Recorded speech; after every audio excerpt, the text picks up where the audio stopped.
శుక్లాంబరధరం విష్ణుం శశివర్ణం చతుర్భుజం ప్రసన్నవదనం ధ్యాయేత్ సర్వవిఘ్నోపశాంతయే. ఓం గం గణపతే నమ. ఓం శ్రీమాత్రే నమ. ఓం శ్రీ గురుభ్యో నమ. మా ఆది ఆస్థాలని చూస్తున్నట్టు మీ అందరికీ పేరు పేరున నా హృదయపూర్వక నమస్కారాలు. ఇప్పుడు మనం 15th ఫిబ్రవరి 2026 నుండి 21st ఫిబ్రవరి 2026 వారం రోజులు, ఈ వారం రోజులు 12 రాసుల వారికి ఎలా ఉండబోతుందో తెలుసుకుందాం. దానికంటే ముందర ఇప్పుడు మనం ఫిబ్రవరి నెలలో చెప్పుకుంటున్నాం కాబట్టి అండి, ఫిబ్రవరి 15 నుంచి 21 వరకు అని అసలు గ్రహాలు ఎక్కడెక్కడ ఉన్నాయి, వాళ్ళు ఏ ఫలితాలు ఇస్తారు, అది ఇంపార్టెంట్. గురుడు ఉన్నాడు మిథున రాశిలో వక్రగతిలో శత్రుక్షేత్రంలో ఉన్నాడండి. సింహరాశిలో కేతువు, అలాగే కుజ చంద్రులు. కుజుడేమో యాక్చువల్గా మీకు మకర రాశిలోనే పరమోచ్చులో 23 డిగ్రీల దగ్గర ఉంటాడు. చాలా బ్యూటిఫుల్గా చాలా ఉచ్చస్థితిలో ఉన్నాడండి ఆయన. చంద్రుడితో 15, 16 తారీఖులో కలుస్తాడు. కుజమంగళ యోగం అద్భుతం. అదే కాకుండా రవి బుధ శుక్ర రాహువులు కుంభరాశిలో ఉన్నారు. డాక్టర్స్కి పండగ. డాక్టర్స్ పండగ అంటే అర్థం ఏంటంటే డాక్టర్స్కి మంచి కాలము అని చెప్పేయచ్చు. అలాగే శనీశ్వరుడు ఆయన జలతత్వ రాశిలో మీనరాశిలో ఉన్నాడు. అందుకని చూడండి, జల ప్రళయాలు అంటే నీటి వల్ల ప్రమాదాలు, అగ్ని వల్ల ప్రమాదాలు, కుజుడు కూడా కలవబోతున్నాడు. ఈ ప్రమాదాలన్నీ జరగడానికి అవకాశం ఇప్పుడు అంటే ఈ సంవత్సరంలోనే కుజశల కాంబినేషన్ వస్తుంది. అప్పుడు కొద్దిగా చాలా ఎక్కువ దోషం ఉంటుందండి. అప్పుడు కూడా ఒకసారి చెప్పుకుందాం, నేను చెప్తాను. అప్పుడు ఏ ఫలితాలు అంటే ఎటువంటి రెమెడీస్ చేయాలో చెప్పుకుందాం, భయపడాల్సిన అవసరం లేదు. సో ఈ విధంగా ప్లానెటరీ పొజిషన్ ఉందండి. కుంభరాశి వారికి పరిపూర్ణమైన అదృష్టం కలుగుతుంది. రీజన్ ఏంటి, ఎందుకు అలా చెప్తే నమ్మరుగా మీరు? ఎందుకు చెప్తే కానీ నమ్మరు కదా. ఏంటంటే రవి బుధులు శుక్ర రాహువులు మీ రాశిలో ఉండడము, సంపూర్ణమైన గురుదృష్టి ఉండడమే కారణం. రవి బుధులు మీ రాశిలో ఉండడం వలన డాక్టర్ సంబంధించినటువంటి విద్యలో మీరు బాగా రాణిస్తారు. డాక్టర్స్గా మీరు బాగా రాణిస్తారు. ఫైనాన్షియల్ స్టేటస్ పెరుగుతుంది. ఫైనాన్స్ అండ్ అకౌంట్స్లో మీరు బాగా ఐటెస్గా రాణిస్తారు. సినిమా రంగంలో కూడా మీకు రాణిస్తారు. బుధ శుక్రుల కాంబినేషన్ కదండి, బ్రహ్మాండం. ఎక్కువగా వార్తా సంస్థలు బాగా రాణించడానికి అవకాశం ఉంటుంది. ముఖ్యంగా తెలివైన వారు మీరు, సూక్ష్మ బుద్ధి గలవారుగా ఉంటారు. మీరు ప్రతి పనులను ముందంజలో స్పీడ్గా ఉంటారు. కుంభరాశి వాళ్ళకి అలుపు సలుపు ఎరగరు అన్నట్టుగా కుంభరాశి వారికి 4 గ్రహాలు పర్ఫెక్ట్గా ఉన్నాయి. కుజుడు కూడా వచ్చేస్తాడు అతి త్వరలో. ఇంకా 5 గ్రహాలు పంచగ్రహ కూటమి కూడా చెప్పుకుందాం. ఇది చాలా అద్భుతం అండి. మీకు చాలా సక్సెస్ రేట్ ఎక్కువ ఉంటుంది. కానీ ఫారిన్ కంట్రీస్ వెళ్ళవలసి వస్తుందండి. మీరు 12th హౌస్ లార్డ్ శనీశ్వరుడు ద్వితీయ భావన ఉండడం కూడా ఒక కారణమైంది. అంతేకాకుండా మీ కుటుంబంలో చిన్న చిన్న ప్రాబ్లమ్స్, చికాకులు, గొడవలు ఇవన్నీ సహజమే, తప్పదు. మీకు కంఫర్టబుల్నెస్ ఏంటంటే చదువు విషయంలో కూడా ఆటంకాలు ఎదురవుతుంటాయి. తల్లిగారికి కొద్ది హెల్త్ ప్రాబ్లమ్స్ వస్తాయండి, జాగ్రత్తగా చూసుకోండి.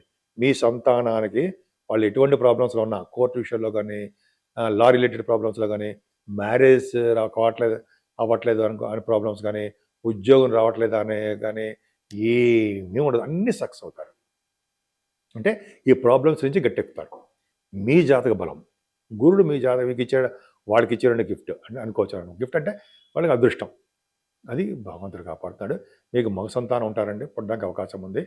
అంతేకాకుండా కళారంగంలో, సాహిత్య రంగంలో బాగా నేమ్ అండ్ ఫేమ్ ఉంటుంది. కళారంగం, సాహిత్య రంగము, సంగీతము, సాహిత్యము, నృత్యం వీటిలో కూడా మీకు మంచి నేమ్ అండ్ ఫేమ్ ఉంటుంది. డైరెక్టర్స్గా బాగా రాణిస్తారు. అలాగే పదవులు, కొంతమందికి రాజకీయ రంగంలో పదవుల కోసం వెయిట్ చేస్తూ ఉంటారు, బాగుంది. శుభకార్యాలు, ధర్మకార్యాలు, అనేక విషయాలు, అనేక మందిని పోషించే శక్తి మీరే భగవంతుడు ఇచ్చాడు. కాబట్టి అండి, మీరు భార్యాభర్త విషయంలో చిన్న చిన్న ప్రాబ్లమ్స్ వస్తాయండి, అదొక్కటి జాగ్రత్తగా చూసుకోండి. సో రవి కూడా సప్తమాధిపతి అయ్యి మీ రాశిలో బుధుడితో కలిసాడు కాబట్టి మంచిగా జరుగుతుంది. కాకపోతే మీకు ఏమవుతుందండి, ఇక్కడ అష్టమాధిపతి కూడా అష్టమ స్థానాన్ని శని చూడడము, సప్తమ స్థానంలోకి ఏదో ఉండడం వలన భార్యాభర్త విషయంలో ప్రాబ్లమ్స్, మీ హెల్త్ ప్రాబ్లమ్స్, మోకాళ్ళ నొప్పులు, పాదాల నొప్పులు, మెడల నొప్పులు, ఏవో ప్రాబ్లమ్స్ ఇస్తూనే ఉంటాడు భగవంతుడు. కానీ ఆ లార్డ్స్ మాత్రం బాగుంది. లార్డ్స్ అంటే రవి బుధులు రాశిలోనే ఉండి, మీరు అంటే మీ రాశి అంటే రాశిలోనే ఉండి గురువు చేత చూడబడుతున్నారు కాబట్టి ఎటువంటి ప్రాబ్లమ్స్ వచ్చినా నిలదొక్కుంటారు, విజయం సాధిస్తారు. మీ భాగ్యం మాత్రం వృద్ధి అవుతూనే ఉంటుందండి. ఎందుకంటే భాగ్యాధిపతి శుక్రుడు కూడా మీ రాశిలోనే ఉన్నాడు. అంత అదృష్టం అండి. పైగా శుక్రుడు రాహువులు ఫిలిం ఫీల్డ్లో ఉంటారు మీరు, అంటే సినిమా అవకాశాలు వస్తాయో చూడండి. గురుదృష్టి కూడా ఉండడం వల్ల ఫిబ్రవరి నెలలో మీకు సినిమా అవకాశాలు రావడం అంటే బిగ్ స్క్రీన్ మీకు కనపడడానికి అవకాశాలు ఉంటాయి. కొంతమందికి అలా చెప్పి గబగబా పరిగెట్టకండి. భగవంతుడు మనకిస్తాడు. మనకిస్తాడంటే మీకు సక్సెస్ మనకంటే మనందరికీని సక్సెస్ అవుదాం.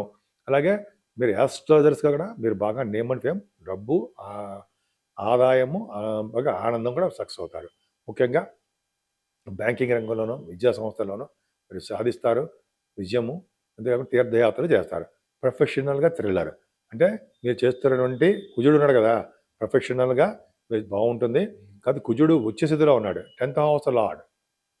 మీకు బాగున్నాడు. అంటే ఉచ్చ స్థితిలో ఉన్నాడంటే సాఫ్ట్‌వేర్ రంగ ఉద్యోగస్తులకి, గవర్నమెంట్ సంబంధించిన ఉద్యోగస్తులకు కూడా వాళ్ళు డెవలప్‌మెంట్స్ ఇస్తాడు. కానీ నచ్చని చోటకి పంపిస్తాడు. ట్రాన్స్‌ఫర్స్ అవుతూ ఉంటాయి. కుజచంద్రుడు ఉండడం వల్ల అంటే మీకు వ్యాపార అభివృద్ధి దినదిన ప్రవర్ధమానం అవుతూ ఉంటుంది. అదే డౌటే లేదు. సరే ఇంకా చెప్పాలంటే అది యాక్చువల్‌గా కుజచంద్రుల కాంబినేషను 12 భావంలో 15, 16 తారీఖులో ఉండడం వల్ల ధనప్రాప్తి కలుగుతుంది. ఆకస్మిక ధనప్రాప్తి. అదవుతుంది. ఎటువంటి అంటే యాక్సిడెంట్స్ కాకుండా భగవంతుడు మిమ్మల్ని కాపాడుతూ ఉంటాడందులో సందేహం లేదు. నా పేరు వాడ్రే ఆదినారాయణ శర్మ. మనం 7075389589లో ఉంటారండి ఫోన్ నెంబరు. మీకు మీ జాతకాలు తెలుసుకోవాలనుకుంటే మీ date of birth, time of birth, place of birth ఉండాలి. ఉంటే కరెక్ట్ యాక్యురేట్‌గా రిజల్ట్స్ వస్తాయండి. మీకు పెళ్ళిళ్ళు కాలేకపోయినా కొంతమంది పెళ్ళిళ్ళు ఆలస్యం అవుతూ ఉంటాయి. ఎందుకు అనేది జాతకంలో కూడా ఉంటుంది. ఎప్పుడవుతుంది అనేది కూడా చెప్పొచ్చు. అలాగే ఉద్యోగాలు కూడా ఎప్పుడొస్తాయి. చాలామందికి నేను చెప్పినప్పుడు ఉద్యోగాలు కూడా వచ్చే ఉంటాయి. సరే పక్క పెడదాం చెప్పుకోకూడదు కానీ బట్ ఉద్యోగాలు గురించి కానీ, లేకపోతే ఇంకా చాలా సమస్యలు ఉంటాయి కదా! చిల్డ్రన్ విషయంలో కానీ, ఇలా చాలా రకాల సమస్యలు జాతకంలోనే తెలుస్తుంటుంది. 99% మనం చెప్పడానికి అవకాశాలు ఉంటాయని చెప్పవచ్చు. దాన్ని చూసి జాతకం చూసి చెప్పొచ్చు. మీరు ఒకవేళ మీరు తెలుసుకోవాలనుకుంటే ఈ కింద నెంబర్‌కి ఫోన్ చేయండి. 7075389589 ఆల్రెడీ కింద స్క్రోల్ అవుతోంది. ఇది సరిపోతుందండి. సరే ఇంక అంతే కాకుండా ఇవే కాకుండా మన ఆది ఆస్తుల నుంచి కూడా మనము వాస్తు సంబంధించినటువంటి ఇవి కూడా మనం చెప్తూ ఉంటామండి. సమస్యలు, సమాధానాలు ఉంటాయి. కొన్ని కొన్ని డౌట్స్ ఉంటే చెప్తాము. ఫారిన్ కంట్రీస్ కూడా అప్పుడప్పుడు ఫోన్ చేస్తుంటారు. అది పక్కా పెడదాం. ఇంకా ఏంటంటే మీ గృహప్రవేశ ముహూర్తాలు గానీ, పెళ్ళిళ్ళ ముహూర్తాలు గానీ, మన ఆది ఆస్థానాల నుంచే మనం ఉంటాం. మీరు తెలుసుకోవాలనుకుంటే ఒకవేళ నేను ఫోన్ నంబర్‌లో నేను ఎంగేజ్ వచ్చినా, అదే ఇలా నేను షూటింగ్స్‌లో ఉన్నా ఫోన్ లిఫ్ట్ చేయలేను, చెయ్యను. సైలెంట్‌లో పెడతా. కాబట్టి మీరు నాకు వాట్సాప్‌లో మెసేజ్‌లు పెట్టండి. తర్వాత నేనే మీకు ఫోన్ షూటింగ్స్ అని అయిపోయిన తర్వాత నేను మీకు రెస్పాండ్ అవుతాను. మీతో మాట్లాడతా కూడా. సో, అంతే తప్ప వేరే వాళ్ళు పక్కన ఇంకోళ్ళు మీడియేటర్స్ వాళ్ళెవరో ఉండరు. నేనే స్ట్రెయిట్ మీతో మాట్లాడడానికి అవకాశం ఉంటుంది. సరే అది పక్క పెడదామండి. ఇప్పుడు మనం ఈ మేషరాశి నుంచి ఆల్మోస్ట్ మీనరాశి వరకు 12 రాశుల వారికి పరిష్కార మార్గాలు ఏమైనా ఉన్నాయా? గ్రహాల యొక్క ప్రభావము వలన దుష్ఫలితాలు ఉన్నప్పుడు చిన్న చిన్న పరిష్కార మార్గాలు మన ఇంట్లోనే చేసుకునే పరిష్కార మార్గాలు ఉన్నాయా? ఉన్నాయి. సో, ఒకటండి పరిష్కార మార్గాలు ఉన్నాయి. కానీ ఆ పరిష్కారం చేసేసుకున్నంత మాత్రాన అవన్నీ ఒకేసారి సమస్యలు తొలగిపోవు. అది కరెక్ట్ అది ఖచ్చితం. మన యొక్క చేసినటువంటి జాతకాల ప్రకారము ఆధారపడి నెమ్మదిగా తగ్గుతాయి. కానీ పరిష్కారం చేయడం వలన ఒక సమస్యకి ఏమైనా మనం పూజ చేయడం వలన దోషాలు తగ్గడానికి చాలా అవకాశాలు ఉన్నాయండి. అంటే మనకి అవాంతరాల నుంచి భగవంతుడు కాపాడుతూనే ఉంటాడు. చెడు ఫలితాల నుంచి భగవంతుడు కాపాడుతూ ఉంటాడు. ఇప్పుడు చూడండి శనీశ్వరుడు ఉంటాడు. అష్టమ శని అంటాము, ఏలినాటి శని ప్రభావం అంటాము, అర్ధాష్టమ శని అంటాము. ఈ రాశులు అంటే సింహరాశికి కానీ, లేకపోతే ధనుర్రాశి కానీ కొంతమంది అంటారు కదండి. కుంభరాశి, మీనరాశి, మేషరాశి వీళ్ళందరూ కూడా శని ప్రభావంలోనే ఉంటారు. శని వల్ల వచ్చే దోషాల వలన కాబట్టి కొంతమందికి బాగా మంచి చేస్తాడు. కాకపోతే ఏంటంటే శని 7 శనివారాల పూట మనం మన ఈ రాశుల వాళ్ళు తప్పకుండా శనీశ్వరుని పూజించడం తప్పకుండా చేయాలండి. తిరునల్లారు అనే ఊరు వెళ్ళడము, లేకపోతే మన ఊళ్ళోనే దేవుడిని దర్శించుకోవడము, స్వామివారికి మీకు చెప్పాల్సిన అవసరం లేదనుకోండి. ఆ పూజలు చేసుకోవడం వల్ల, అంటే ఆంజనేయ స్వామివారిని మన ఇంట్లోనే పూజించడం వల్ల, వెంకటేశ్వర స్వామివారికి అఖండ దీపారాధన చేయడం వల్ల, శివాభిషేకాలు చేసుకోవడం వల్ల కూడా మనకి దోషాలు చాలా మటుకు పరిహారం అవుతాయని చెప్పి చెప్పవచ్చు. అంతేకాదండి, మనం ఈ శనీశ్వరుడి పూజలే కాదు, మనకి ఈ వారం మొత్తం కూడా శివుడికి అభిషేకాలు చేసుకోవడం. అంటే మహాశివరాత్రి వస్తోంది. అది కూడా 15వ తారీఖుని.